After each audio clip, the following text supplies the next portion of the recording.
Now, doctors not just in their clinic, listen to Doctors on Air.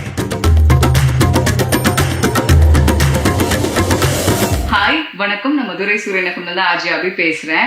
High glycemic index ஃபுட்ஸ்னால diabetes risk எவ்வளவு தூரம் அதிகமாகுது அப்படிங்கிறத பத்தி பேசுறதுக்காக நம்ம கூட doctor A Kannan Muthuraman, HOD of community medicine, Virudhunagar government medical college ஹாஸ்பிட்டல்னு வந்திருக்காங்க. சார் வணக்கம். வணக்கம். ஹை கிளைசமிக் இண்டெக்ஸ் அப்படின்னா என்ன டாக்டர், அதை பத்தி சொல்லுங்க. கிளைசமிக் இண்டெக்ஸ் அப்படிங்கிறது ஒரு மெஷரிங் ஸ்கேல், ஒரு அளவுகோல்னு சொல்லலாம்.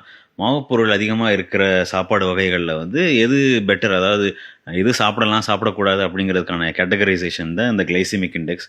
சுகர் பேஷண்ட்ஸை பொறுத்த வரைக்கும் ரொம்ப அதிகமான கிளைசமிக் இண்டெக்ஸ் இருக்கிற சாப்பாடுகளை சேர்த்துக்கக்கூடாது, கம்மியான கிளைசமிக் இண்டெக்ஸ் இருக்கிற சாப்பாடுகளை சேர்த்துக்கணும். அதை பேஸ் பண்ணி நம்ம பிரிக்கிறது தான் அந்த கிளைசமிக் இண்டெக்ஸுங்கிற ஸ்கேலை வச்சு. பொதுவாகவே எல்லாருமே லோ கிளைசமிக் இண்டெக்ஸ் இருக்கிற சாப்பாடுகளை சாப்பிட்றது நல்லது, லாங் டேர்மாக டயபெட்டிஸ் வராமல் இருக்கிறதுக்கு. டாக்டர், ஹை கிளைசமிக் ஃபுட் அப்படின்னா என்னென்ன, அதை பற்றி? ஹை கிளைசமிக் இண்டெக்ஸ் இருக்கிற ஃபுட் ஐட்டம்ஸ் அப்படின்னா, நம்ம சாப்பிட்ட உடனே அது உடனே ஜீரணமாகி ரத்தத்தில் இருக்க சர்க்கரை அளவை வந்து உடனே அதிகரிக்கும். அதுதான் ஹை கிளைசமிக் இண்டெக்ஸ் ஃபுட்ஸ். அதில் எக்ஸாம்பிள்ஸ் வந்து நம்ம milk bread, cornflakes, chocolates, candies, cool drinks, இது எல்லாமே ஹை கிளைசமிக் இண்டெக்ஸுங்கிற கேட்டகரிக்குள்ளே வர்றது. டாக்டர், லோ கிளைசமிக் ஃபுட் அப்படின்னா என்ன? லோ கிளைசமிக் இண்டெக்ஸ் இருக்கிற உணவு வகைகள்லாம் கீரைகள், பழங்கள், காய்கறிகள், சிறுதானியங்கள்லாம் லோ கிளைசமிக் இண்டெக்ஸ் இருக்கிற சாப்பாடுகள்னு சொல்கிறோம். அதாவது அது ஜீரணமாகும் போது ரொம்ப அதிகமான அளவு ரத்த சர்க்கரை அளவை கூட்டாது, ஒரு சீரான லெவலில் சர்க்கரை அளவை மெயின்டைன் பண்ணும். அதனால் அது லோ கிளைசமிக் இண்டெக்ஸ் உணவு வகைகள்னு சொல்கிறோம்.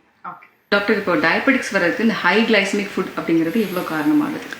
ஹை கிளைசமிக் ஃபுட்ஸ் ஏன் சாப்பிடக்கூடாது சுகர் பேஷண்ட்ஸ் அப்படின்னு சொல்கிறோம் அப்படின்னா, ஹை கிளைசமிக் இண்டெக்ஸ் ஃபுட்டை சாப்பிடும்போது அது வித்தின் மினிட்ஸ், ஒரு 1-2 நிமிஷத்துக்குள்ளே அதில் இருக்கிற சர்க்கரையை பூரா ஜீரணம் பண்ணி ரத்தத்தில் கொண்டு போய் சேர்த்துருது. அதாவது நீங்கள் ஒரு சாக்லேட்டோ, ஒரு கேண்டியோ, ஒரு கூல்ட்ரிங்க்ஸோ நீங்கள் குடிச்சு ஒரு 2 நிமிஷத்தில் அதில் இருக்கிற சர்க்கரை பூரா ரத்தத்தில் கொண்டு போய் சேர்த்துரும்.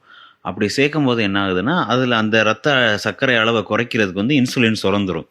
இன்சுலின் சுரந்துருச்சுன்னா இமீடியட்டாக அந்த அதிகமான சர்க்கரையை வந்து எங்கேயாவது கொண்டு போய் டெபாசிட் பண்ணி ரத்த சர்க்கரை அளவை குறைச்சே ஆகணும்.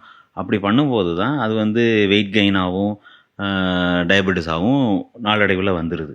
அதனால தான் ஹை கிளைசமிக் இண்டெக்ஸ் இருக்கிற சாப்பாடுகளை சாப்பிடக்கூடாது அப்படின்னு சொல்கிறது. அதாவது சாக்லேட்ஸு, கேக்ஸு, ஜூஸ், இதெல்லாமே, அதாவது பேக்கேஜ்டு ஜூஸஸ், இது எல்லாமே அதிக அளவு சாப்பிடக்கூடாதுன்னு சொல்கிறதுக்கான ரீசன் அதுதான். சார், டயபெட்டிஸ் பேஷண்ட்ஸ்க்கு வெஜிடபிள்ஸ்லாம் எடுக்கிறதுனால அவங்களோட ஹெல்த்துக்கு எப்படி சப்போர்ட்டிவாக இருக்குது? டயபெட்டிஸ் பேஷண்ட்ஸ் வந்து காய்கறிகள், பழங்கள்லாம் கூட சேர்த்துக்கணும்னு சொல்கிறதுக்கான காரணம் வந்து அதில் இருக்கிற நார்ச்சத்து வந்து அதோடு சேர்ந்து இருக்கிற சர்க்கரையை வந்து உடனே ரத்தத்தில் போய் சேர விடாது, ஒரு சீரான அளவில் மெயின்டைன் பண்ண உதவும். ஃபார் எக்ஸாம்பிள், நீங்கள் ஒரு ஆப்பிள் சாப்பிட்றீங்க அப்படின்னா அந்த அந்த ஆப்பிளில் இருக்கிற சர்க்கரை வந்து இமீடியட்டாக ரத்தத்தில் போய் சேர்ந்துடாது.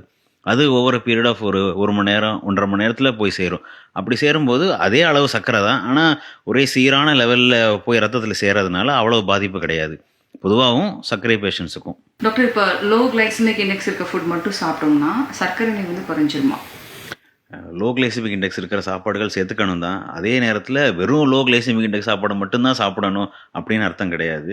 அதிகமான அளவில் லோ கிளைசமிக் இண்டெக்ஸ் சாப்பாடும், ரொம்ப கம்மியான அளவில் ஹை கிளைசமிக் இண்டெக்ஸ் சாப்பாடும் சாப்பிட்டு பேலன்ஸ் பண்ணால் நாளடைவில் நல்லாவே இருக்கும். கம்ப்ளீட்டாக நம்ம லோ கிளைசமிக் இண்டெக்ஸ் வெறும் காய்கறிகள், பழங்களில் சாப்பிட்டு நம்மளால் சமாளிக்க முடியாது. கொஞ்சம் கொஞ்சம் ஹை கிளைசமிக் இண்டெக்ஸ் சாப்பிட்டுக்கணும், அதை பேலன்ஸ்டாக வச்சுக்கணும். அதுதான் நம்ம கோல். சூரியன் FM நேயர்களுக்கு நன்றி. What is your diabetes risk? High or low? Scan to know.